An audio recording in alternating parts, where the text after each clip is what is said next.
sholli wa sallim ala sayyidina wa nabiyyina wa maulana Muhammadin al-Fatih lima ughliq wal khatim lima sabaq nasiril haqqi bil haqq wal hadi ila shiratikal mustaqim wa ala alihi wa ashabihi haqqa qadrihi wa miqdarihi al-'azim. Amma ba'du. Para jemaah sekalian yang dimuliakan oleh Allah Subhanahu wa taala, pada pertemuan-pertemuan yang sebelumnya kita telah membahas tentang dasar-dasar yang menjadi pedoman ketika kita hendak melaksanakan urusan dakwah. Di antaranya kita harus menyadari bahwa yang namanya dakwah ini adalah ibadah. Sehingga yang namanya ibadah, maka tugas kita hanya melaksanakan apa yang menjadi ritual dari ibadah tersebut. Nah, ketika kita telah membahas masing-masing dari tiga mumayyizat atau tiga mutolaqat, tiga perkara yang menjadi dasar atau pedoman bagi kita untuk melaksanakan dakwah, maka di sini musannif atau pengarang kita merasa perlu untuk memberitahukan kepada kita hasil apa saja yang akan didapatkan bagi mereka-mereka yang benar-benar disiplin menjaga setiap mutolaqatnya atau setiap kegiatan dakwahnya tidak lepas dari tiga hal yang telah kita bahas sebelumnya. Oleh karena itu, kata musannif apa? Idza tazama al-muslimu bihadhihi al-muntalaqati thalathati lisayri fi tariqi da'watil islamiyah fa'ulima anna ad-da'wata ila Allah ibadah wa kanat hiya al-hafiza lahu ilaiha wa ulima annahu mukallafun bi ta'rifin nasi bil Islam wa haqiqatihi wa dalailihi. Ketika apabila seseorang itu iltizam itu artinya patuh ya, terhadap aturan dakwah, terhadap dasar yang menjadi pijakan bagi dia dalam berdakwah, maka apa yang akan dia dapatkan? Yang pertama yang akan dia dapatkan adalah bahwa hasil itu milik Allah Subhanahu wa taala atau urusan Allah Subhanahu wa taala, sehingga apabila segala sesuatu yang dilakukan itu atas dasar Allah atau atas dasar keikhlasan, maka akan menjadi abadi ya, akan menjadi awet kemanfaatannya dan mudah untuk diarahkan. Artinya orang yang dakwahnya tadi berpegang teguh kepada tiga hal yang tadi, maka Allah Subhanahu wa taala akan memberikan hasil apa? Isqa adanis sami'in. Orang-orang yang mendengarkan tersebut akan dengan mudah untuk benar-benar mengerahkan seluruh pendengarannya untuk mendengar dakwah orang tadi. Ya, ini diantara hasilnya. Makanya ada salah satu makalah atau ungkapan dalam pepatah Arab atau orang bijak dalam bahasa Arab, apa kata mereka? Maka nalillahi istada. Segala sesuatu yang dibangun karena Allah, maka hasilnya biasanya awet. Nah, dan ini ternyata benar-benar bisa kita saksikan. Ya. Saya sedikit cerita. 2 hari yang lalu ya, ada peringatan Hauliyah atau mengenang meninggalnya salah satu ulama besar ya, imam besar dalam agama Islam, yaitu Al-Habib Ali bin Muhammad bin Husain Al-Habsyi, pengarang kitab Maulid Simtud Durar ya, pengarang kitab Maulid Simtud Durar. cuma agak jarang memang dibaca di tempat kita, agak jarang. Kita sering bacanya apa? Barzanji. Masya Allah Pak, ya. Ini perayaan Auliyah tersebut, padahal yang meninggal atau pemilik haulnya, ya, yang meninggalnya kita kenangnya itu udah berapa tahun yang lalu meninggal. Ternyata sudah meninggalnya 110 tahun yang lalu. Alhamdulillah kemarin saya berkesempatan hadir, berangkat dari hari Rabu, baru pulang semalam, ya, baru pulang semalam. Sebetulnya keburu jalan itu, cuma hujan dari Majalengka itu hujan keras sekali, lebat sekali, sehingga kita naik mobil nggak lebih dari 20 km karena jarak pandang nggak sampai 10 meter, 5 meter aja nggak, gitu, gelap banget. Tapi kita lihat di sana masyarakat begitu tumpah ruah, ya. Dan ini sebetulnya hitungannya sedikit, Padahal kalau di hari-hari biasa di luar masa pandemi kayak begini, waduh, itu yang hadir bisa sampai ratusan ribu orang, ya, yang hadir bisa sampai ratusan ribu orang. Pertanyaan saya sederhana, ketika melihat orang segitu banyaknya, acara haul jam 9, itu orang dari sholat subuh udah kumpul di masjid biar dapat tempat yang paling utama. Saya nyampe kemarin itu malam Kamis, pas banget subuh. Setelah ada rangkaian MUI di Kuningan, jam 1 malam kita langsung berangkat Solo, sampai sana subuh. Niat saya habis subuh membelonjoran dulu gitu, karena kan kita nyupir gantian, saya sama teman ganti-gantian, dia capek, saya nyupir, capek, dia nyupir. Ternyata begitu mau belonjoran sebentar habis sholat subuh, sama teman yang udah sampai duluan di WA, udah nyampe belum? Kata kita, baru banget sampai, baru banget kita habis selesai sholat subuh. Udah kesini, ya, duduk biar dapat di dalam. Masya Allah, ternyata kita datang ke sana jam segini lah, 4:30 saya datang ke sana. Itu orang udah pada kumpul, ya, dan penuh sekali. Kenapa bisa sampai seperti itu? Ya. Maka kita lihat manaqib dari Shahibul Auliyahnya, pemilik haulnya ini manaqibnya seperti apa dalam dakwah. Kok bisa orang 110 tahun yang lalu meninggalnya, malam ini atau saat ini dibikin haulnya, sampai yang hadir segitu banyaknya, ya.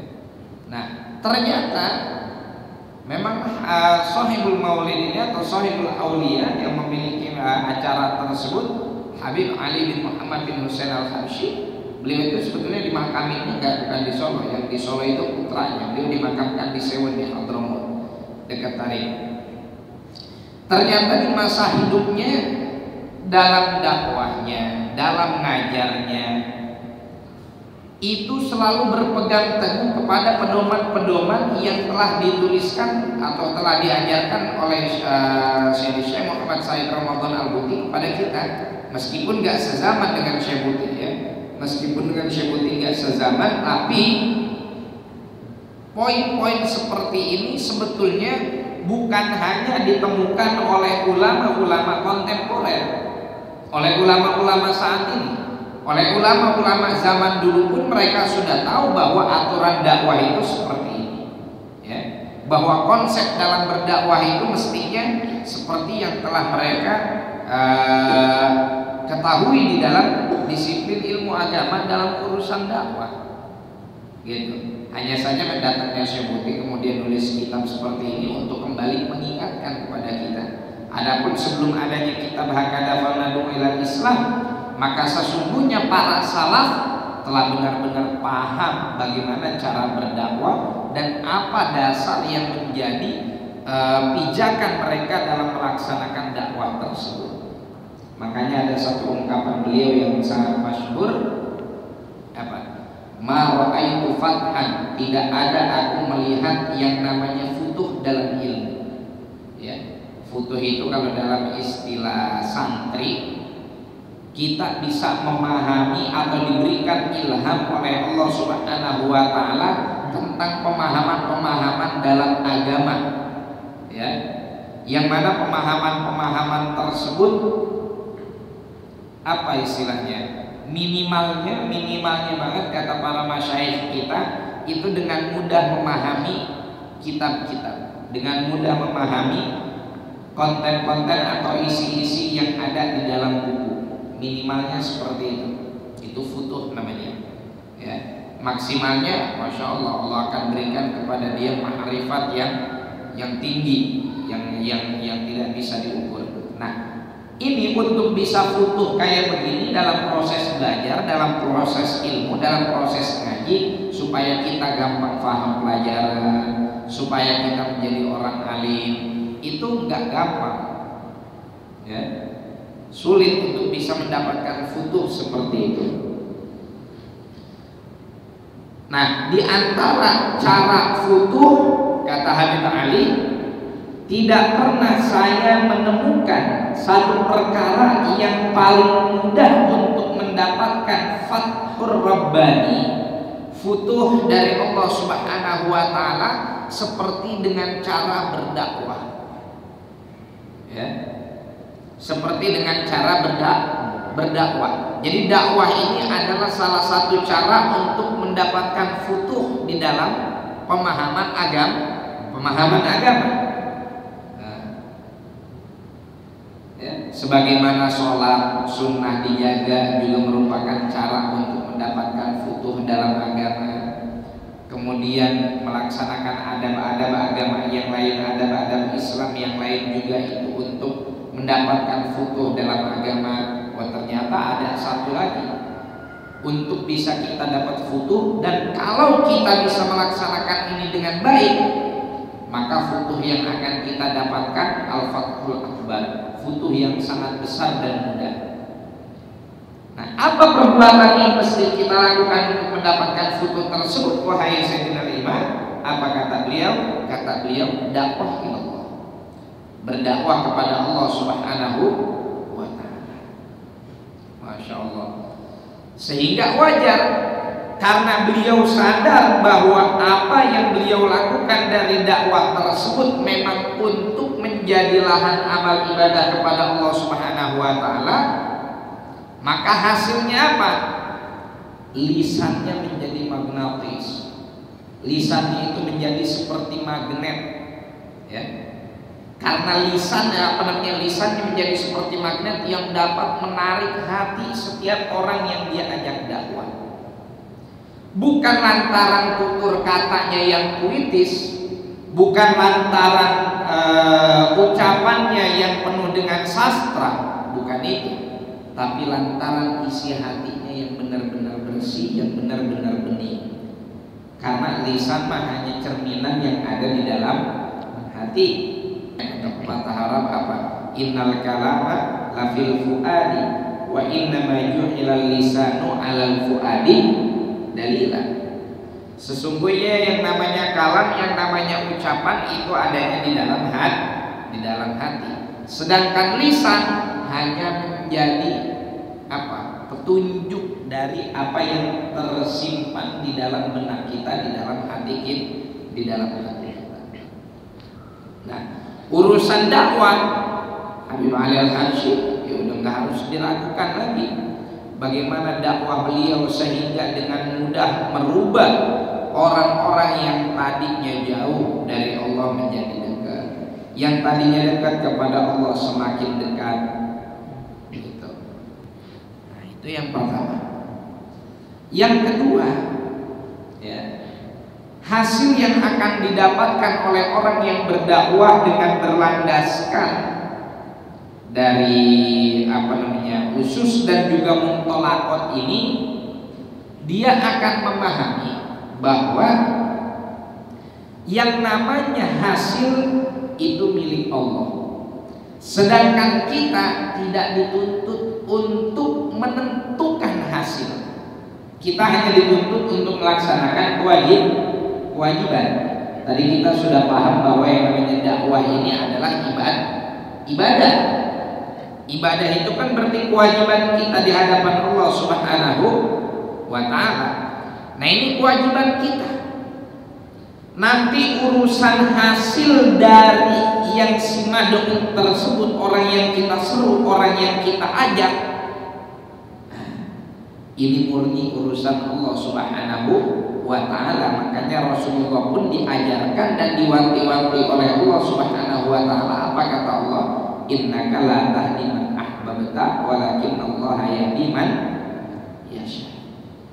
Engkau ini gak bisa ngasih hidayah kepada siapa aja orang yang engkau cintai,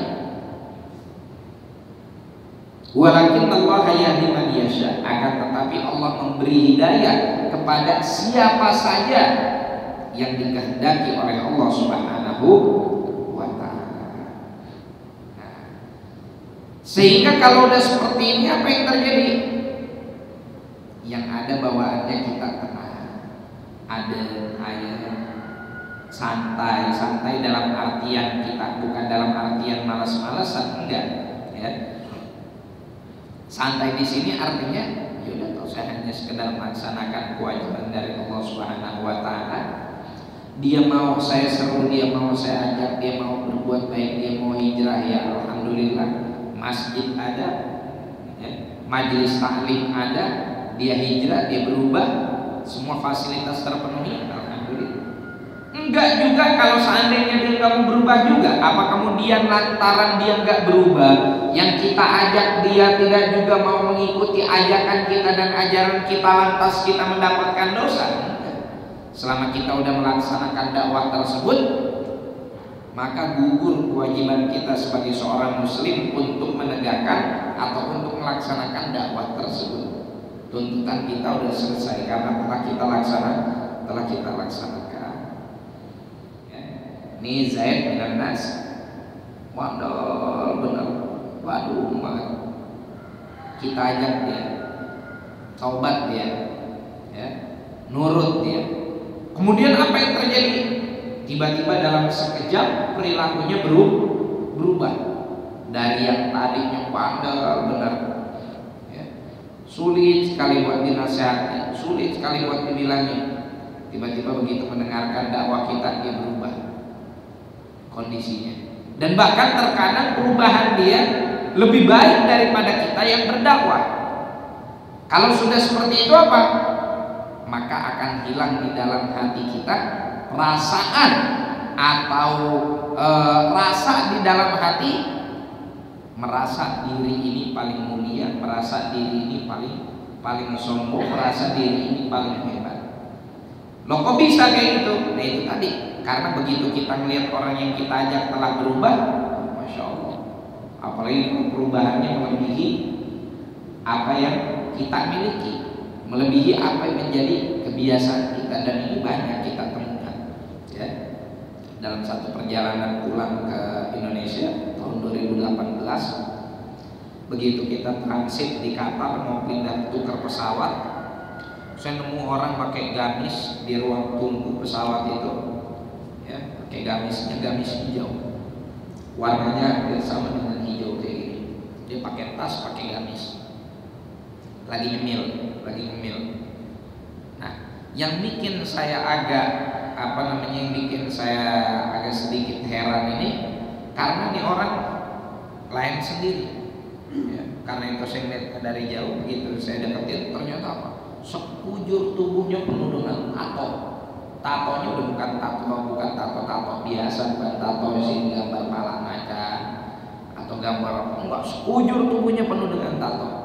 Kupingnya ini yang ditindiknya bukan yang tindik terus dikasih angin, enggak, yang udah bolongnya lebar terus digampleng-gampleng gitu. Uniknya apa ini orang? Pakai gamis. Karena umumnya lumrahnya yang stylenya tatoan kayak gini kan pakainya Levi's ya kan, pakai lepis yang dengkulnya bolong, terus kaosnya warna hitam, lambang pang dan lain-lain. Jadi pakai gamis, pakai peci. Unik buat saya samperin ya. Saya samperin, ngobrol, tanya nama, cuma saya lupa nama beliau dan nomornya nggak ke-save di handphone yang sekarang gitu. Saya tanya, Mas dari mana? Oh saya kalau asli ya, kalau nggak salah antara Manado dengan Palu, pokoknya di Sulawesi.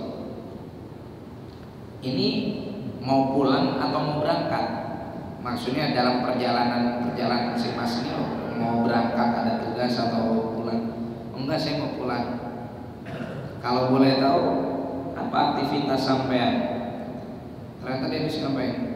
Habis khuruj dakwah di Pakistan selama 1 tahun. Ya, khuruj dakwah di Pakistan selama satu tahun. Loh kok bisa?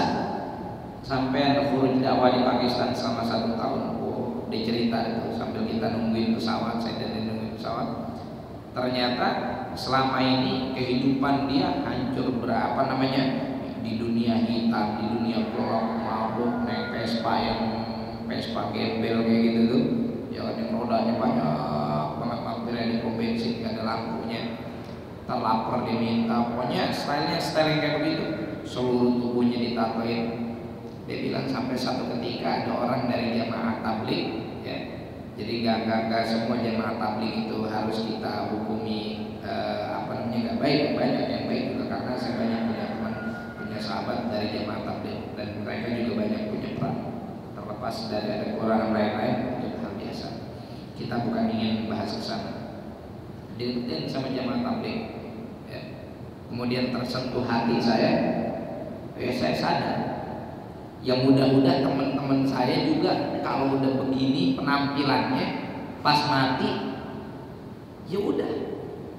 Kata dia tuh, yang mudah-mudahan teman saya yang penampilannya kayak begini, yang kayak saya ini pas mati udah. Ya udah gimana Mas, kata saya. Ya udah. Apalagi mau dia banggain, ya kan? Udah mati sih. Jangankan istilahnya mau berbangga di hadapan orang-orang, kita temennya sendiri ngedatengin dia, kita ajak ngomong dia nggak nyaut, kata dia gitu. Logikanya sederhana ya. Terus dengan penampilan kayak begitu, apakah kemudian dia memiliki sesuatu yang yang dianggap wah setelah dia mati? Kan enggak, kata dia. Setelah mati ya udah. Yang ketika kita hidup kita anggap wah, setelah kita mati udah enggak wah lagi. Masya Allah. Nah, sejak saat itu saya memutuskan untuk hijrah. Saya tanya, tapi kalau saya hijrah, saya terima nih badan saya belepotan tato dan belum sempat saya saya bersihin. Dan Masya Allah bijaksana sekali yang menerima pertaubatan dia, juga istilahnya jadi guru curhatnya. Sampai akhirnya dia belajar ingin mengerahkan apa yang dia punya dalam hidup dia untuk perjuangan agama. Belajarlah dia dakwah selama 1 tahun. Nah dari sini kita bisa ambil pelajaran bahwa orang yang udah belepotan kayak gitu aja, kalau Allah buka pintu hidayahnya, ternyata lebih baik, ya, bisa menjadi lebih baik. Nah kalau kita nih sebagai pendakwah merasa atau tidak berpegang teguh kepada muntolaqat dakwah, kepada pondasi-pondasi dakwah yang telah diajarkan oleh Syekh Ramadan Al-Buti, maka kita akan selalu merasa jadi orang paling baik sendiri gitu. Yang kita dakwahin adalah orang-orang yang selama ini kita anggap buruk, kita stigmakan mereka buruk, kita nilai mereka buruk, kemudian kita menganggap diri kita paling baik sendiri, sehingga munculnya apa nanti? Munculnya pengen mendapatkan tanda jasa.